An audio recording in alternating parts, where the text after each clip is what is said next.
कर्मी हूँ आप। चैनल है आपका? ये पर्दाफाश टीवी करके पर्दाफाश.com करके मेरा चैनल है। अभी योद्धा भारत न्यूज में मैं इधर जुड़ा हुआ हूँ।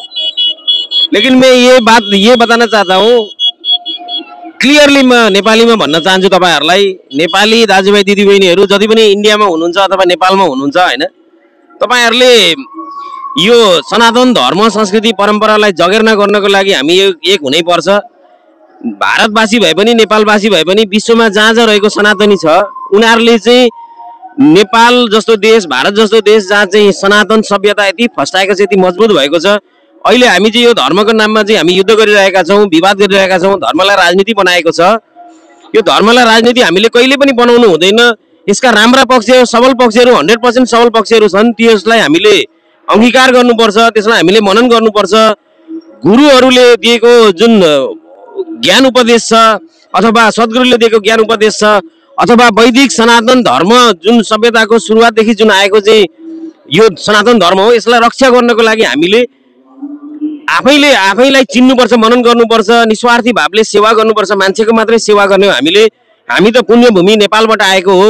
यो पुण्यभूमि नेपाल अथवा भारतसँग हामी जोडिरहँदा अथवा यहाँको छिमेकी अन्य राष्ट्रहरूसँग जोडिरहँदा, विश्व समुदायसँग जोडिरहँदा पुण्यभूमि नेपाल जो पशुपतिनाथको मन्दिर रहेको देश, भगवान गौतम बुद्धको जन्मभूमि जस्तो एउटा पुण्यभूमि लुम्बिनी, त्यसैगरी पाथिभरा माता भएको देश, 87 धाम भएको देश, त्यसैगरी विभिन्न धार्मिक स्थलहरू, पर्यटन स्थलहरू भएको देशमा चाहिँ हामीले आज पर्यटन प्रवर्धन गर्नको लागि हामीले सकिरहेका छैनौं।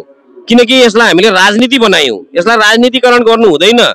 धर्म नै हो, पुण्यभूमि नै हो। यसमा हामीले जति पोलिटिक्स गरे पनि यो पोलिटिक्स एक दिन त अन्त्य हुन्छ र यो नेपाल पनि हिन्दू राज्य कायम हुन्छ, हिन्दू अधिराज्य कायम हुन्छ एक दिन। यो 100% स्योर छ, निश्चित छ।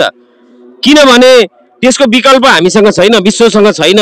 जस्तो तपाईहरुले अहिले बुझ्नुहुन्छ, संस्कृत भाषालाई नासाले पनि समर्थन गरिरहेको छ, सपोर्ट गरिरहेको छ। संस्कृत भाषाको चाहिँ आवश्यकता उनीहरूले पनि भनिरहेका छन्।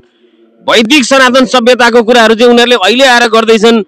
त्यो उनीहरूले चाहिँ त्यो भाषाको महत्त्वलाई अहिले बुझेर चाहिँ यो स्पेसमा चाहिँ एनालाइसिस गर्नको लागि, बुझ्नको लागि, अध्ययन गर्नको लागि चाहिँ संस्कृत भाषा अपरिहार्य रहेछ भन्ने कुरा उनीहरूले त महसुस गर्दैछन् भने तपाईँ हामी किन झगडा गर्ने, किन बाज्ने हैन, किन यो चाहिँ झन्झटमा फस्ने, यो चाहिँ दुनिया संसार स्वार्थी संसारमा हामी किन लाग्ने, यसलाई राजनीति किन बनाउने, यसलाई पैसा कमाउने माध्यम किन बनाउने, हामीले यो नगरौँ भन्दै मलाई लागेका कुराहरू मैले व्यक्त गरेँ। यो जुन युट्युब च्यानल उहाँहरूले चाहिँ जुन आएर हामीलाई एउटा मौका दिनुभयो, प्लेटफर्म दिनुभयो बोल्नको लागि, मैले क्लियर नेपाली भाषामा सम्झाएँ। मलाई इङ्ग्लिसमा पनि बोल्न, इन्टरभ्यू दिनको लागि म सक्षम छु।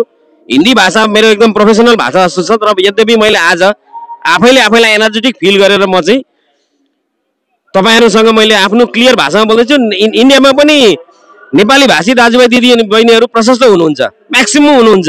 सिङ्गो आसाम छ, सिङ्गो मेघालय छ, त्यसै गरेर चाहिँ हिमाचल प्रदेश छ अथवा सिक्किम भनौँ, सबैतिरको दाजुभाइ दिदी बहिनीहरू, वेस्ट बेङ्गलको, बिहारको दाजुभाइ दिदी बहिनीहरू धेरै नेपालीहरू हुनुहुन्छ।